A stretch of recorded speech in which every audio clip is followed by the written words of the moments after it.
I wrote a song about it. Like the here it go. Come on now.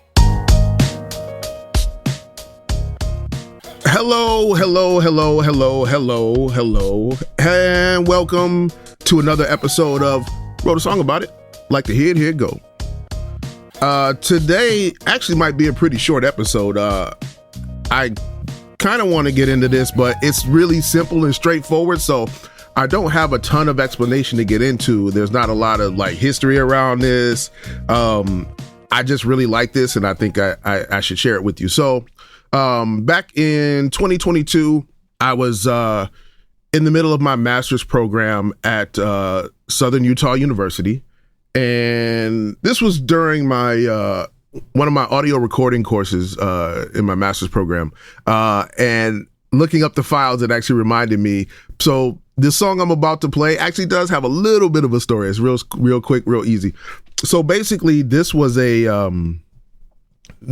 of my midterm for the audio recording course, and I did this whole thing. Like we were learning Pro Tools. Like I use a couple of other DAWs to do all of my composing and recording in, but the master's program essentially required us to use Pro Tools because the assignments were to be done in Pro Tools and some other things. So we had to have Pro Tools for the classes.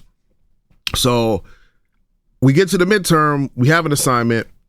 I have to do this thing in Pro Tools, and I don't remember the exact thing because I don't have the syllabus with me. I don't remember exactly what it was, but we had to do something for the midterm involving writing a song and recording it and whatnot.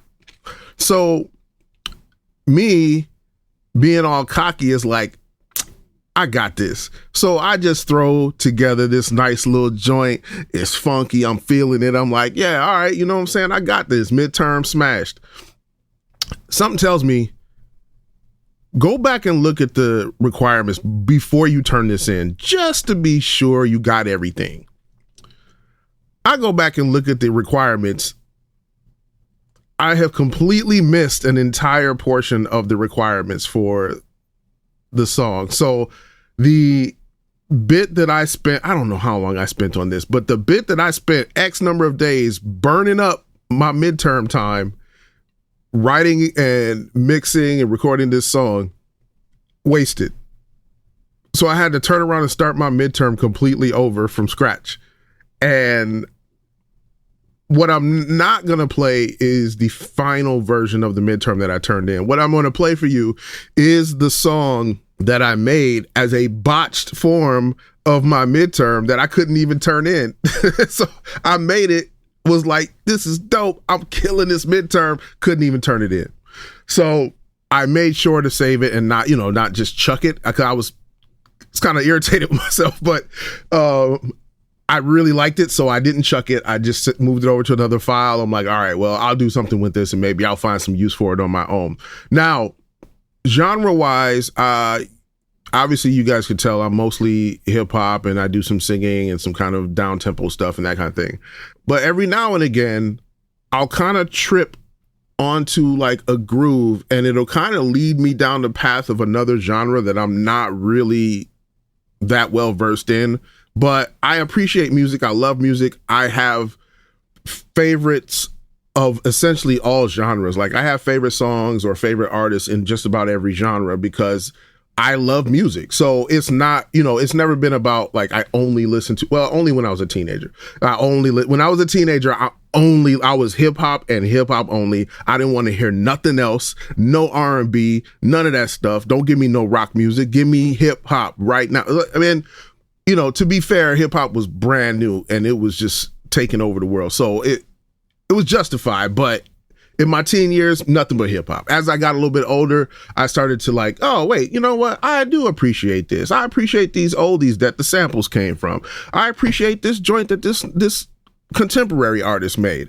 Oh, you know what? This little R&B joint is kind of sexy. I like this. So as I got older, I just kind of like let some of it in and just kind of admitted to myself that I was actually enjoying it because I found myself kind of holding on begrudgingly to like, no, I just like hip hop. And then I was like, why am I doing this? don't nobody care what I listen to, and don't nobody hear what I'm listening to when I'm by myself. Why am I just trying to convince myself that I'm not going to take anything but hip hop? So I let that go, and I just started to listen to music all over the place. Because when I was a little kid, I used to just sit in the basement with my pops and listen to Earth, Wind and Fire, James Brown. Like, I was just sitting in there listening to all the stuff he had, and none of that was hip hop. And I loved it. I had favorites throughout those genres, listening to Stevie Wonder in the basement. You know what I'm saying? Like, I had enough music to kind of, understand that like hip hop wasn't all there is. So to that point, when I started cooking on this track, I was like, oh, wait a minute. I'm playing with these piano chords. I'm going to assemble them this way. I'm going to mess this around a little bit. And as I started to play with the piano chords and kind of arrange them in a certain way, I was like, you know what this sounds like? This sounds like disco. You know what it really sounds like? It sounds like Jamiroquai. And anyone that knows me knows that Jamiroquai is probably in my top 5 musical acts of all time. So anytime Jamiroquai has a new album, you will see me purchasing that album. Like, if you don't see anybody buying that album, like, they've sold like 30 million albums worldwide. But the point is, I love Jamiroquai. They're one of my favorite groups, and I love the way they've taken the sound of kind of disco and dance and really kept it fun and innovative and feeling like it belongs in present day. Like, it doesn't sound like, oh, I just need to take this Jamiroquai album and pretend I'm in the 70s, or I can only play this Jamiroquai album at a 70s party, or, you know what I mean? Like, they have done a great job of modernizing that sound where, for a while, disco was persona non grata. Nobody was doing disco. You couldn't have disco and people be like, what are you doing? So I put this together and I was like, man, this sounds a little bit like a little bit of like a Jamiroquai riff. So when you hear the beginning of this song, you'll hear what I mean. But I started just adding elements and like, oh, what if I gave it my interpretation of like a disco bass line?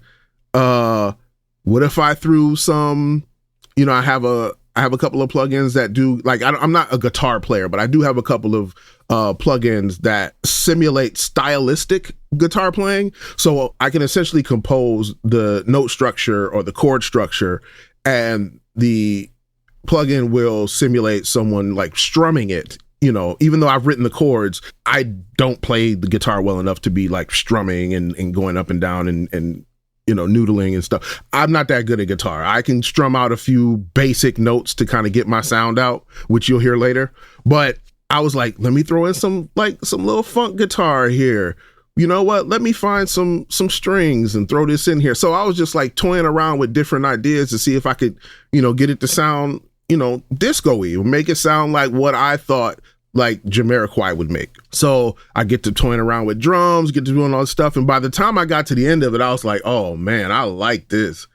And that's why I was so excited to get it done for my midterm, because I was like, I like this. This is dope. Now, mind you, I've never made a disco or a disco type track in my life. So I'm just really going off of like memory and kind of interpretations, if you will.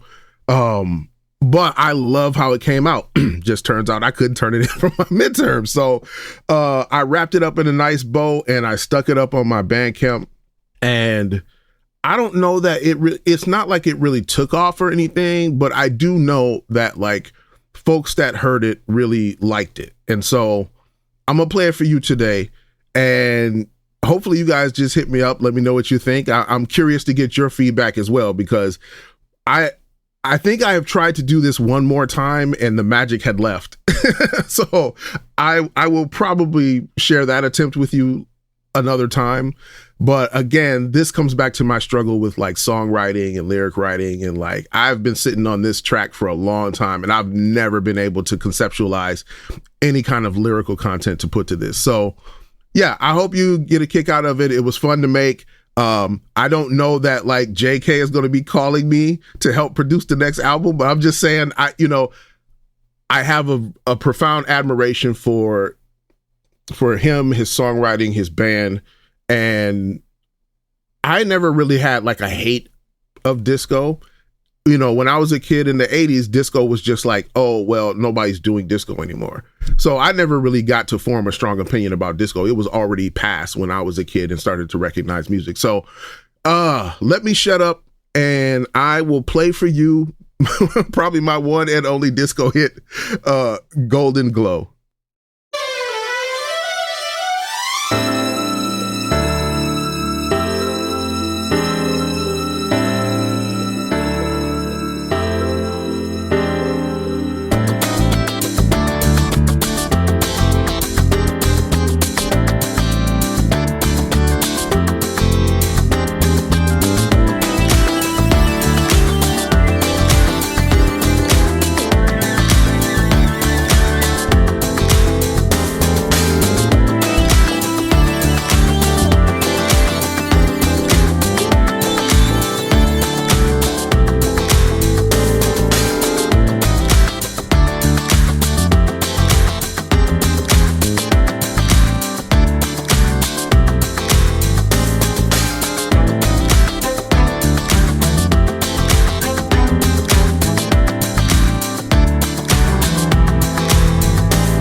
And there you have it. That was Golden Glow. I hope you enjoyed it because I really enjoyed making it and I was really proud of it. I really think it encompasses my interpretation of what I would hear from either a disco band or Jamiroquai or anything like that. That was my interpretation, and I hope that it went over well. I hope you can kind of see where I was headed with that. So yeah, I don't know. I may go down this road again and try to do more of this, but this is kind of how my music creativity works sometimes. Sometimes I'll just catch lightning in a bottle and something will come out of me and be like, oh, wow, that was cool. Now, if you ask me to do like 8 more of those so that we can have an album, I'm like, I don't know. I don't know about all that. But I do love music and I love kind of toying around with, you know, what sounds I can produce and, you know, how close can I get to something that I've heard before or something that I love, because I don't really feel like I've ever been that great at emulating other artists or their styles. So this was something that I did. I managed to produce it almost by accident, and I really loved it, and I'm really proud of it. So again, I wanted you guys to be able to hear it. So yeah, Thank you for taking some time out of your day to give me a listen. I hope you guys are enjoying the episodes. I hope you are enjoying the songs that I'm sharing. If you have any questions or thoughts or ideas, please feel free to hit me up and let me know. I'm just kind of going through the catalog at random, but if you have a question about what you've heard so far and you think that might lead to something else that I could do or play for you, let me know. I'll certainly be willing to tell you if I have something along the lines of what you're asking about. But yeah, please continue to listen. If you would, please share. If you're listening to this on Apple, iTunes, or anything like that, a review would be dope. If you listen on Substack, a review would still be dope. Please come in and say something. I would love to get people's thoughts and see how you're feeling about it. But yeah, have an amazing day. Thank you again for listening, and I'll catch you guys next time.